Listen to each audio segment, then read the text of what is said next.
Good morning dear students. तो आज हम लोग नया टॉपिक डिस्कस करने जा रहे हैं और वो है त्रुटि या एरर। ठीक है, अब देखिए यहां पे अगर अपन बात करें त्रुटि की, तो त्रुटि किस में, एरर किस में।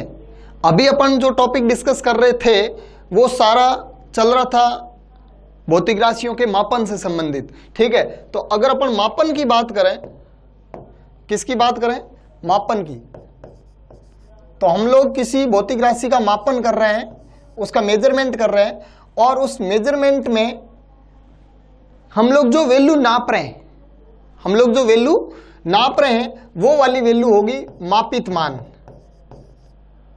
कौन सी वैल्यू होगी, मापित मान। और उसकी रियल जो वैल्यू होगी वो होगा उसका वास्तविक मान।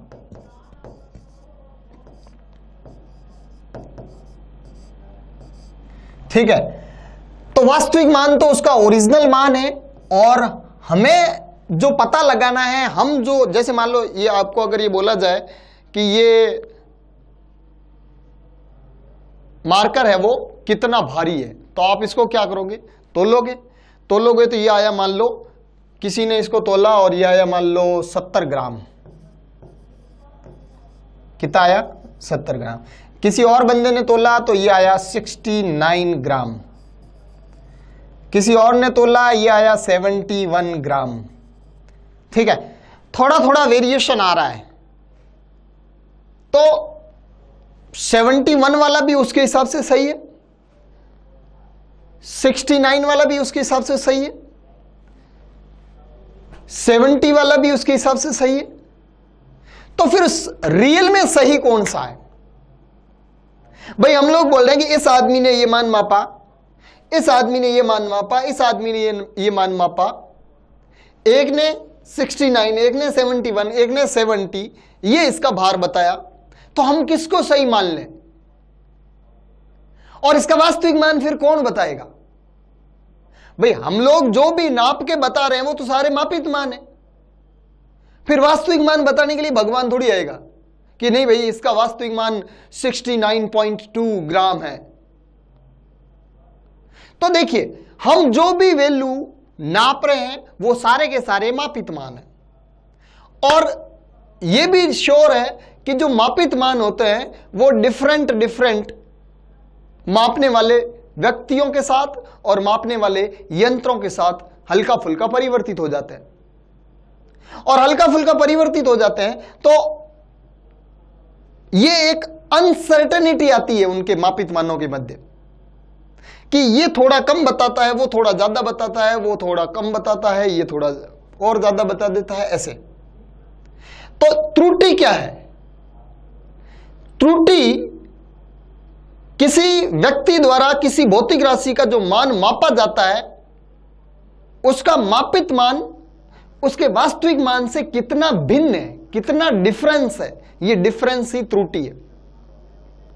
अब ये डिफरेंस ज्यादा हो सकता है, ये डिफरेंस कम हो सकता है। ज्यादा कम का मतलब है ये जो डिफरेंस है वो वास्तविक मान से मापित मान ज्यादा हो सकता है, या वास्तविक मान से मापित मान कम भी हो सकता है। अब हो सकता है इस मार्कर का भार 70 ग्राम है, तो एक आदमी ने नापा 69 ग्राम यानी वास्तविक से कम नाप दिया, और एक ने बताया 71 ग्राम यानी ये वास्तविक से ज्यादा बता रहा है। लेकिन इसके मापित मान में और इसके मापित मान में त्रुटि कितनी है, 1 की। कितनी त्रुटि है, 1 की। तो त्रुटि कहेंगे किसको, त्रुटि की डेफिनेशन क्या होगी, किसी भौतिक राशि के मापन के दौरान उसके मापित मान में वास्तविक मान से भिन्नता, या उसके मापित मान में रह गई अनिश्चितता त्रुटि कहलाती है। क्लियर। तो त्रुटि का हम लोग फॉर्मूला बना सकते हैं कि त्रुटि वास्तविक मान माइनस मापित मान होती है। त्रुटि क्या होती है, वास्तविक मान माइनस मापित मान। अब ये मापित मान अगर ज्यादा नाप लिया तो ये नेगेटिव हो जाएगी, और मापित मान अगर कम नाप लिया तो ये क्या हो जाएगी, पॉजिटिव हो जाएगी। बात समझ में आई। तो त्रुटि हमेशा वास्तविक मान माइनस मापित मान होता है, हमेशा और हमेशा। त्रुटि का सूत्र क्या हो जाएगा, वास्तविक मान माइनस मापित मान। समझ में आ गई बात? ठीक है, अगर मापित मान आपका ज्यादा है तो ये त्रुटि नेगेटिव हो जाएगी, और मापित मान आपका कम है तो ये त्रुटि कैसी हो जाएगी? पॉजिटिव। बात समझ में आ गई? त्रुटि क्या है?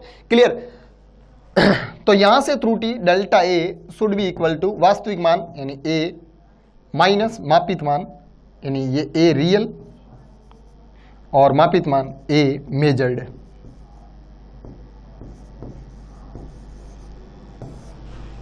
ये किसी भौतिक राशि के अंदर, किसी भौतिक राशि के मापन में त्रुटि होगी। क्लियर? आगे देखते हैं त्रुटियों के प्रकार। त्रुटियां दो प्रकार की होती हैं, एक क्रमबद्ध त्रुटि, एक यादृच्छिक त्रुटि। सिस्टमेटिक एरर और रैंडम एरर। देखिए, जो क्रमबद्ध या सिस्टमेटिक एरर है उसका फिक्स एक रीजन होता है, कोई रीजन होता है जिसकी वजह से वो उत्पन्न हुई है। और रैंडम एरर जिसका कारण ही हमें नहीं पता कि कैसे उत्पन्न होगी। तो इन त्रुटियों का कारण पता होता है, इन त्रुटियों का कारण भी पता नहीं होता। इन त्रुटियों का कारण पता होने के कारण इनको मिनिमम किया जा सकता है, इनको रिमूव किया जा सकता है। इनका कारण ही नहीं पता तो फिर इनको रिमूव कैसे करें? तो यादृच्छिक त्रुटियां वे त्रुटियां हैं जो अचानक मापन के अंदर उत्पन्न हो जाती है किसी प्रकार की गतिविधि के कारण, और वो गतिविधि जिसका हमें आभास ही नहीं था कि ये वाली गतिविधि हो जाएगी। लेकिन ये जो सिस्टमेटिक एरर है या ये जो क्रमबद्ध त्रुटियां हैं, इनका फिक्स रीजन होता है कि ये किन किन वजहों से हो सकती है, इनके कुछ संभावित कारण होते हैं। उन कारणों को हम लोग चेक करके इन त्रुटियों को हम लोग रिमूव कर सकते हैं। तो देखिए, क्रमबद्ध त्रुटियां कुछ प्रकार की होती है, जिसमें व्यक्तिगत त्रुटि पहला प्रकार है इसका व्यक्तिगत त्रुटि।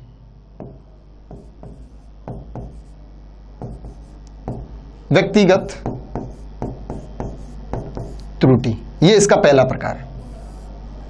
ठीक है, दूसरा प्रकार है इसका यंत्रगत त्रुटि। यंत्रगत त्रुटि। और तीसरा प्रकार है कार्यविधि में अपूर्णता। कार्यविधि में अपूर्णता। ये तीन मुख्य इसके भाग है, मुख्य इसके रीजन है। पहला देखिए, पहला हो सकता है व्यक्तिगत त्रुटि। व्यक्तिगत त्रुटि मतलब जिस व्यक्ति ने मेजरमेंट किया था उससे कोई भूल हो गई हो। कभी कभी हो जाता है ना कि कुछ कैलकुलेशन में मिस्टेक कर देता है, जैसे करने में 2 गुणा 3 बराबर 6 करना होता है, लेकिन वो गलती से इसको 5 लिख देता है, यानी गुणा करने की जगह जोड़ देता है। तो ये क्या, एक मिस्टेक है, त्रुटि है। और ये कैसी त्रुटि है? ये किसी प्रकार की यंत्र से, कार्यविधि से, ऐसे कुछ किसी प्रकार के विधि के साथ ये त्रुटि नहीं आई। ये त्रुटि सिर्फ और सिर्फ इस पर्टिकुलर व्यक्ति ने की है। अगर इस व्यक्ति की जगह कोई दूसरा व्यक्ति होता तो डेफिनेटली ये सेम त्रुटि नहीं करता। तो आपको अगर कहीं बोल दिया, कोई ऐसे मेजरमेंट करना पड़ा और उस मेजरमेंट में आपको गुणा भाग ऐसा कुछ करना पड़ा और वहां पे उसने कुछ कैलकुलेशन में गड़बड़ कर दी, तो वो सिर्फ और सिर्फ उस पर्टिकुलर व्यक्ति की त्रुटि है। वो उसकी जगह अगर कोई दूसरा व्यक्ति होता तो डेफिनेटली वो सेम त्रुटि नहीं करता। तो फिर इस त्रुटि को हटाया जा सकता है किसी परफेक्ट व्यक्ति को बिठा करके कि भाई नहीं, तू कैलकुलेट नहीं करेगा, कोई और जिसकी कैलकुलेशन अच्छी है उससे कैलकुलेट करवाएंगे। तो पहली त्रुटि है व्यक्तिगत त्रुटि, जिसको हम लोग आसानी से अगर पता लगने के बाद में रिमूव किया जा सकता है। दूसरा है यंत्रगत त्रुटि, यानी आपके यंत्र में, जिस यंत्र से आप मेजर कर रहे हो, किसी वस्तु का मापन कर रहे हो, वो यंत्र खुद ही त्रुटिपूर्ण है। कैसे? जैसे मान लो आपने एक स्केल लिया और उस स्केल से आप ये लंबाई नाप रहे हो, ये लंबाई नाप रहे हो इस स्केल से। आपने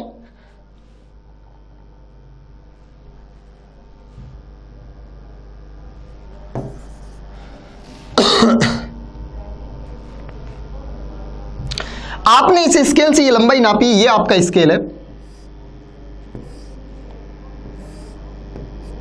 और ये आपकी जो लंबाई आई वो मान लो आई 5.6 सेंटीमीटर। कितनी लंबाई आई? 5.6 सेंटीमीटर। और खुश हो गए तुम लोग, कोई त्रुटि नहीं की हमने, बिल्कुल एकदम टकाटक देख करके नापा 5.6 सेंटीमीटर। लेकिन गड़बड़ क्या हुई? गड़बड़ ये हुई कि ये स्केल, जैसे तुम्हारे पास स्केल है ना, उसके किनारे घिस जाते हैं थोड़े दिन बाद में, धीरे धीरे धीरे धीरे। तो इस स्केल के 2-3 mm तो आगे से खाए हुए हैं, है ही नहीं। तो आपने 0 से रीडिंग शुरू की नहीं, आपकी कोई गलती नहीं, आपने तो बिल्कुल उसको एकदम टच करके रखा, एकदम उसकी लंबाई के साथ उसको जोड़ करके रखा, यानी आपने बिल्कुल भी इधर गैप नहीं छोड़ा। लेकिन आपकी गलती थोड़ी है, आपने इस स्केल को ढंग से नहीं देखा। ये स्केल खुद 0 से शुरू नहीं हो रहा, ये स्केल खुद 3 mm से शुरू हो रहा है, यानी 3 mm इसके यहां से उड़ गए और 3 mm यहां से उड़ चुके हैं। तो ये जो लंबाई, जो भी लंबाई नाप रहा है वो डेफिनेटली 3 mm ज्यादा नाप रहा है। 3 mm क्या नाप रहा है? ज्यादा। तो ये जो 5.6 सेंटीमीटर है ना, वो ओरिजिनली 5.6 है ही नहीं, 5.3 सेंटीमीटर ही है, बिकॉज ये स्केल आगे से घिसा हुआ है। तो ये किसकी त्रुटि है? ये उस पर्टिकुलर व्यक्ति की त्रुटि नहीं है, उसने तो कोई कैलकुलेशन में मिस्टेक नहीं की, हाँ बस उसने इतना गड़बड़ की कि उसने उस स्केल को चेक नहीं किया। तो स्केल को चेक करना चाहिए, स्केल भी त्रुटिपूर्ण हो सकता है। अच्छा, ऐसे कोई मान लो किसी तराजू से आप कोई सामान तोल रहे हो, तराजू से सामान तोलने से पहले क्या होना चाहिए? तराजू के दोनों पलड़े बराबर होने चाहिए, कोई ऊपर नीचे नहीं होना चाहिए। अगर एक पलड़ा पहले से ही किसी वजह से झुका हुआ है और फिर आप उसमें से तोलोगे तो वो तो रियल वैल्यू से कम ही नापेगा ना। अगर पहले से ही झुका हुआ है तो वो तो 900 ग्राम पे भी 1 किलो का रीडिंग दे देगा। तो ये भी एक यंत्रगत त्रुटि है, यंत्र के अंदर मिस्टेक है। तो यंत्रगत त्रुटि आपको समझ में आ गई होगी कि किसी पर्टिकुलर स्केल के अंदर त्रुटि हो सकती है। वो तराजू है, वो भी एक स्केल है, वो भी एक मेजरिंग स्केल है, उसके अंदर त्रुटि हो सकती है। तो ये इस टाइप की त्रुटि आप उस पर्टिकुलर स्केल को, जो त्रुटिपूर्ण स्केल है, उस स्केल को हटा करके, उस स्केल को रिमूव करके आप एलिमिनेट कर सकते हैं। समझ में आई बात? और तीसरा है कार्यविधि में अपूर्णता। ये सारे सिस्टमेटिक एरर्स के भाग है, यानी सारे क्रमबद्ध त्रुटियों के संभावित कारण है। तीसरा कारण है इसका कार्यविधि में अपूर्णता। कार्यविधि में अपूर्णता का मतलब है कि जो व्यक्ति, देखिए व्यक्ति की कैलकुलेशन में कोई मिस्टेक नहीं है, व्यक्ति परफेक्ट है और यंत्र सारे परफेक्ट है, तो ये त्रुटि नहीं हो सकती, ये नहीं हो सकती। लेकिन जो व्यक्ति है ना, उस व्यक्ति को पाठ्यांक लेना ही नहीं आ रहा, उस व्यक्ति को पाठ्यांक लेना नहीं आ रहा है। यानी उसे ये नहीं पता कि ये इसकी लंबाई नापने के लिए मुझे इस स्केल को इधर टच करके रखना है। या फिर जैसे मान लो एक घड़ी है और इस घड़ी के अंदर ऐसे नंबर्स लिखे हुए हैं।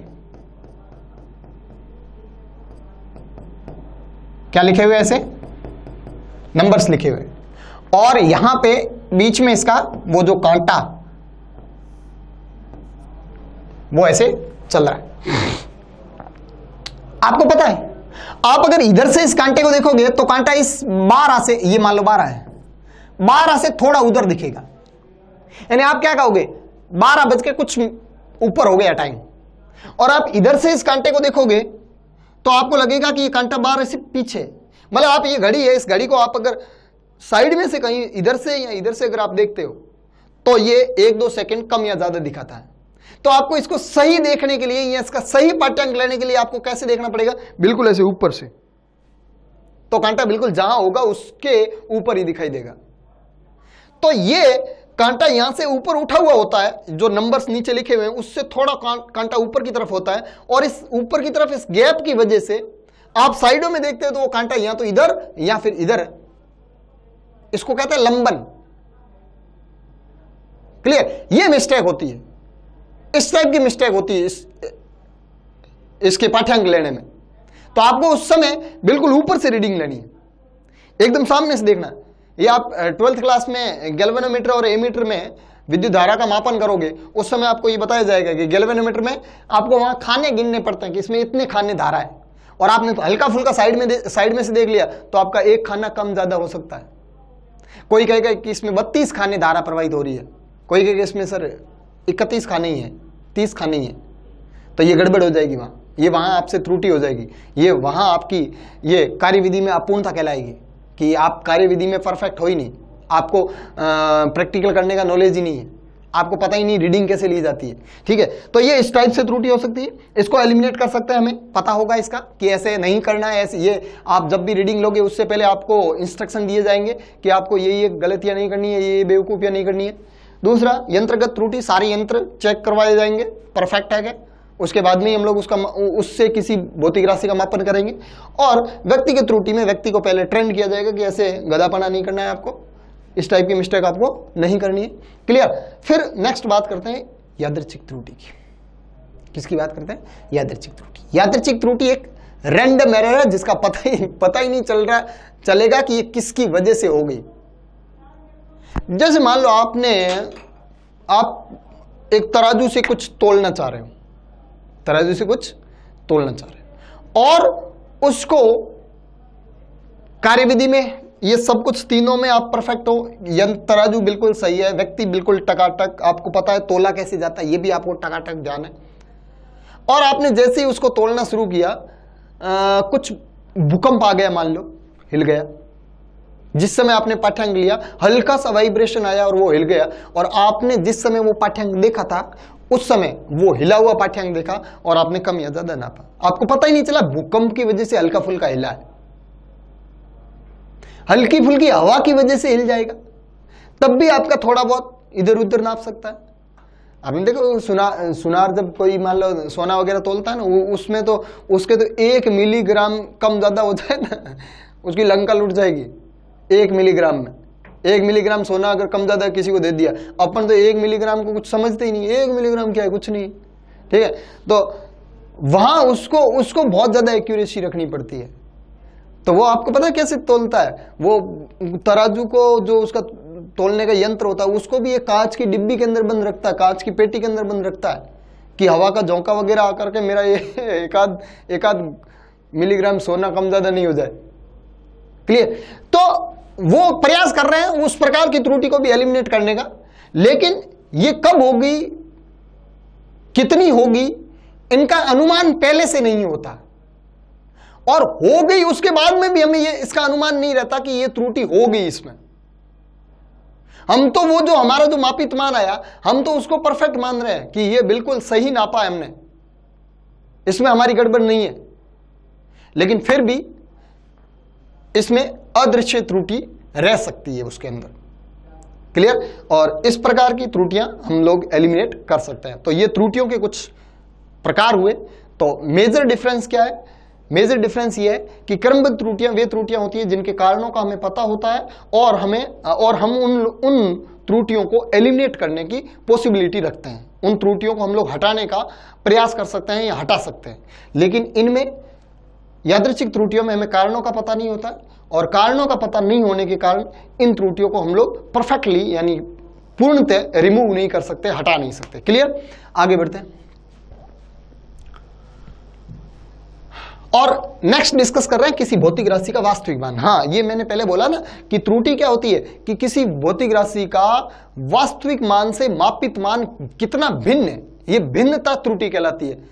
लेकिन आपने जो भी मान उसका, जैसे मैं इसको कहूं कि ये मार्कर है वो कितने ग्राम का है, तो आप इसको तोलोगे, तोल करके जो भी आप इसका मान बताओगे, जैसे मैंने 3 मान बताए थे ना पहले 69, 70 और 71, ये 3 लोगों ने अलग अलग तोला और 3 लोगों ने अलग अलग मान बताए कि एक बोल रहा है 69 ग्राम है, एक बोल रहा है 70 ग्राम है, एक बोल रहा है 71 ग्राम है, ऐसे बता रहे हैं।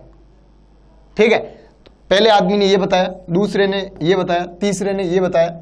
ठीक है, तीनों का डिफरेंट वैल्यू है। ये पहले व्यक्ति का मापित मान है, ठीक है, ये दूसरे व्यक्ति का मापित मान है, ये तीसरे व्यक्ति का मापित मान है। तो ये सारे अगर मापित मान है तो फिर इसका वास्तविक मान कौन सा है, और हमें इसका वास्तविक मान कैसे पता चलेगा? बिल्कुल सही बात, हमें किसी भौतिक राशि का वास्तविक मान पहले से ही जब उस वस्तु ने अवतार लिया उस समय उसके ऊपर लिखा हुआ नहीं दिया जाएगा कि ये इतना है, इसकी लंबाई इतनी है, इसका भार इतना है। अरे भाई ये तो हमने खुद ने बनाई है, ये वस्तु हमने खुद ने बनाई है, इसका भार वार क्या है, कितना है, ये सब कुछ हमें इसको माप करके बताना पड़ेगा कि इतना है। तो फिर हम लोग माप करके बताएंगे, वो तो हमारा मापित मान होगा, फिर उसका वास्तविक मान रियल वैल्यू कैसे है, क्या पता चलेगा ये इसकी रियल वैल्यू है? हाँ, ये प्रॉब्लम है। तो फिर हम लोगों के पास किसी भौतिक राशि का वास्तविक मान ऑलरेडी गिवन नहीं होगा, किसी भौतिक राशि का वास्तविक मान ऑलरेडी गिवन नहीं होगा। हम उस भौतिक राशि का वास्तविक मान निर्धारित करेंगे। कैसे?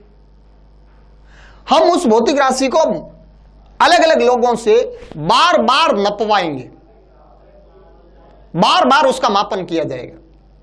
फिर उससे क्या होगा? हाँ, उससे यह होगा कि जैसे मान लो एक आदमी ने नापा इसका A1, जैसे मैं अभी इस मार्कर के भार की बात कर दूं तो मार्कर का भार एक आदमी ने नापा 69, दूसरे ने नापा 70, तीसरे ने 71, चौथे ने अगेन 69, पांचवे ने 69.5, छठे ने 70, फिर 71.5, फिर अगेन 70, फिर अगेन 69, फिर 70.5, अगेन 70, अगेन 69। ये बहुत सारे लोगों ने इसकी वैल्यू नापी और ऐसे वैल्यू आई। तो एक बात तो ये हुई कि जो मान सबसे ज्यादा बार आ रहा है वो शायद उसका वास्तविक मान हो सकता है, जो मान सबसे ज्यादा बार आ रहा है वो शायद वास्तविक मान हो सकता है, इसलिए तो सबसे ज्यादा बार आ रहा है। लेकिन फिर भी हम लोग उस मान को वास्तविक मान नहीं कहेंगे, तो फिर वास्तविक किसको कहेंगे? तो वास्तविक हम लोग उसको कहेंगे ये जितने मान नापे हैं ना, जितने मान प्राप्त हुए ना, इन सब का मध्य निकाल लो। बात समझ में आई? जितने आपने मान नापे हैं ना, इन सब का क्या निकाल लो? मध्य निकाल लो। जैसे मैं अगर बात करूं कि अगर किसी ने 3 ही मान नापे हैं, किसी ने कितने मान नापे हैं? 3। कितने? 70, 69 और 71। इनका मध्य कैसे निकालोगे? तो इनका मध्य 70 प्लस 69 प्लस 71 अपॉन राशियों की संख्या बटा राशियों का योग बटा राशियों की संख्या। तो ये कितना हो जाएगा बताइए? ये एक इसमें जोड़ दो, ये 70 70 70 70, 3 बार 70 हो गया, 3 इंटू 70 अपॉन 3। तो इसका मध्य मान कितना हुआ? 70। तो इस भौतिक राशि का वास्तविक मान आप 70 मान सकते हो। कितना मान सकते हो? 70। लेकिन ये तो आपने 3 बार ही नापा। क्या कितनी बार नापा? 3 बार ही नापा। तो आप जितना कम प्रेक्षण लोगे, जितने कम प्रेक्षण लोगे उतना ही वास्तविक मान में गड़बड़ मिल सकती है। तो आपको एग्जैक्ट वास्तविक मान निकालना है तो आपको नंबर ऑफ एक्सपेरिमेंट बढ़ाने पड़ेंगे, आपको प्रेक्षणों की संख्या है वो बढ़ानी पड़ेगी। यानी आप इस वस्तु को 1000 बार नपवाइए। कितनी बार नपवाओगे? 1000 बार। और फिर वो जो 1000 मान आएंगे ना, उन सबको जुड़वा के उनका मध्य निकालो। वो जो वैल्यू आएगी ना, वो वैल्यू वास्तविक वैल्यू होगी। समझ में आई बात? ठीक है। तो अब आज के बाद में हम लोग किसी भौतिक राशि के वास्तविक मान का मतलब क्या समझेंगे? वास्तविक मान का मतलब हम लोग सीधा सीधा समझ लेंगे कि ये और कुछ नहीं, ये मध्य मान है। क्या है ये? मध्य मान। समझ आएगी? तो किसी भौतिक राशि का वास्तविक मान उसका मध्य मान है। और ये कैसे आएगा? किसी भौतिक राशि को हम लोग बार बार उसका मापन करवाएंगे और इससे बहुत सारे परीक्षण लेंगे और बहुत सारी वैल्यूज प्राप्त होगी। उन वैल्यूज का मध्य ही इसका वास्तविक मान होगा। तो मैंने किसी भौतिक राशि को बार बार नपवाया और उसके जो वैल्यू आई, जैसे A1, A2, A3, A4, A5, A6, A7, A8, AN तक। कितनी वैल्यू आई? AN तक। ये किसी भौतिक राशि के मापित मान है n प्रेक्षणों में। कितने प्रेक्षणों में? n प्रेक्षण लिए। कितने प्रेक्षण लिए? n प्रेक्षण, n ऑब्जर्वेशन लिए आपने। ठीक है। तो अब इसका मध्य मान या जिसको आप वास्तविक मान कहोगे वो a मध्य। क्या कहोगे इसको? a Madhya. a मध्य बराबर हो जाएगा क्या? a मध्य बराबर हो जाएगा A1 plus A2 plus A3 dash dash dash dash plus AN। कितने प्रेक्षण हैं आपके? 1 2 3 4 ऐसे n प्रेक्षण है, तो अपॉन n। ये आपका वास्तविक मान हो गया। क्या हो गया? वास्तविक मान। समझ में आ गई बात? ठीक है। अब देखिए, अब हम बात कर रहे हैं निरपेक्ष त्रुटि की। किसकी बात कर रहे हैं? निरपेक्ष त्रुटि की। आपने कोई भौतिक राशि आपके पास, क्या है आपके पास? एक भौतिक राशि है a। आपने इस भौतिक राशि को मापा और पहली बार नापा तो इसका मान आया a1, दूसरी बार नापा इसका मान आया a2, तीसरी बार नापा इसका मान आया a3, चौथी बार नापा इसका मान आया a4। अब इसमें से हो सकता है कोई दो वैल्यू समान भी हो सकती है, मान लो पहला मान और तीसरा मान बराबर आ जाए।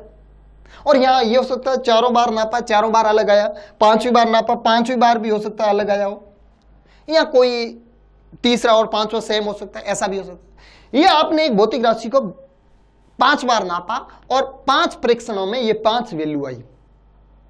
5 परीक्षणों में कितनी वैल्यू आई? 5। और इस भौतिक राशि को मैंने पहले एक दूसरे आदमी से 1000 बार नपवा करके इसका वास्तविक मान निकलवाया और वो वास्तविक मान आया इसका ए मध्य। वो वास्तविक मान इसका कितना आया? ए मध्य। या फिर इस ए मध्य को आज के बाद में मैं ए ही कहूंगा। क्या कहूंगा? ए इसका वास्तविक मान है। अब ए इसका वास्तविक मान है तो पहले परीक्षण के अंदर जो त्रुटि आई है वो पहले परीक्षण की निरपेक्ष त्रुटि है। पहले परीक्षण के अंदर जो त्रुटि आई है वो पहले परीक्षण की निरपेक्ष त्रुटि है। बात समझ में आई? तो पहले परीक्षण की जो निरपेक्ष त्रुटि होगी वो हो जाएगी delta A1 is equal to मध्य मान माइनस मापित मान। आपको पता है त्रुटि का फॉर्मूला? त्रुटि का फॉर्मूला पीछे जाए देखें, ये देखिए वास्तविक मान, इसको मैं मध्य मान भी बोल सकता हूं, मध्य मान माइनस मापित मान, मध्य मान माइनस मापित मान। ठीक है, तो आपने यहां पे क्या लिखा?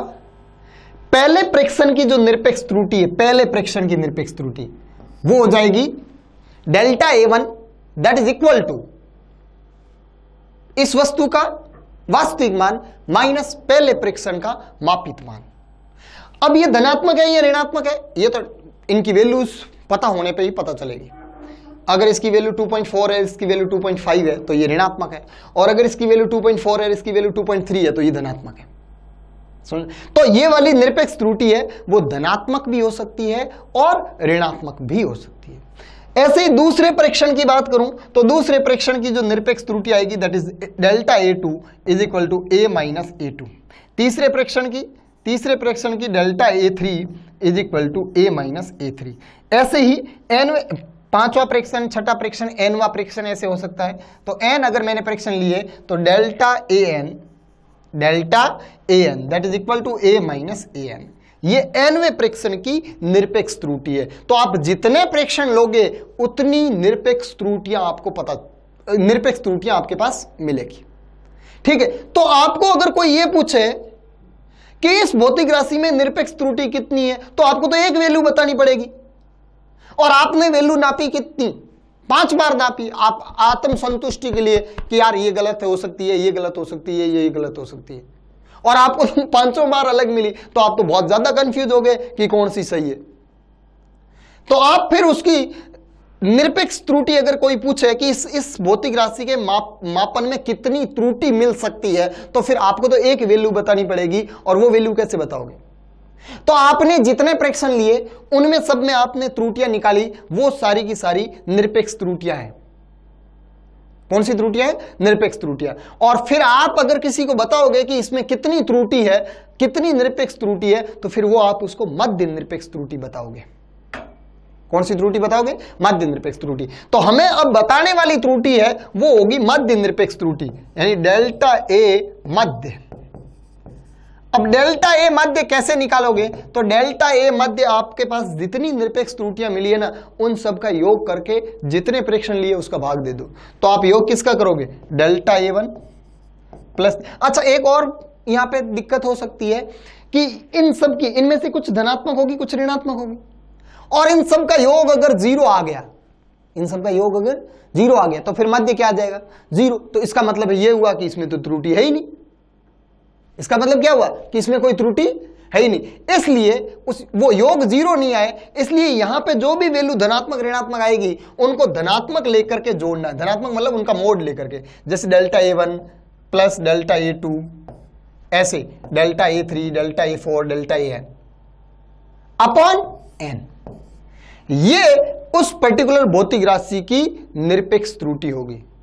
तो किसी पर्टिकुलर भौतिक राशि की निरपेक्ष त्रुटि क्या होगी? तो किसी पर्टिकुलर भौतिक राशि की जो निरपेक्ष त्रुटि होगी वो आप सभी प्रेक्षणों में निरपेक्ष त्रुटियां निकालो और सभी प्रेक्षणों में निरपेक्ष त्रुटियां निकालने के बाद में उन सब की वैल्यू धनात्मक लेते हुए उनका माध्य निकालो और उनका माध्य ही माध्य निरपेक्ष त्रुटि कहलाएगी। अगर आपको निरपेक्ष त्रुटि भी पूछी है तो भी आपको माध्य निरपेक्ष त्रुटि बतानी है। कौन सी त्रुटि बतानी है? माध्य निरपेक्ष त्रुटि। ये तो आपने अलग अलग प्रेक्षण लिए, वो थोड़ी पूछ रहा आप अलग अलग प्रेक्षण लो, वो तो बोलेगा कोई एक प्रेक्षण लेके बता दो। ठीक है, तो आपका ये जो भी वैल्यू आया, आपका मान लो ये वैल्यू आया 0.05, तो आप बताओगे क्या? Plus minus 0.05। यानी आपका कहने का तात्पर्य होगा कि या तो इतना ज्यादा हो सकता है या इतना कम हो सकता है। आपका तो यहां से प्लस आया क्योंकि ये सारे आपके क्या है? मोड लिए हुए, और मोड लिए हुए तो ये वैल्यू धनात्मक आई, लेकिन आपको बतानी क्या है? प्लस माइनस, कि या तो इतना ज्यादा होगा या इतना कम होगा। बात समझ में आई? आगे के लेक्चर में हम लोग इसको कंटिन्यू करेंगे।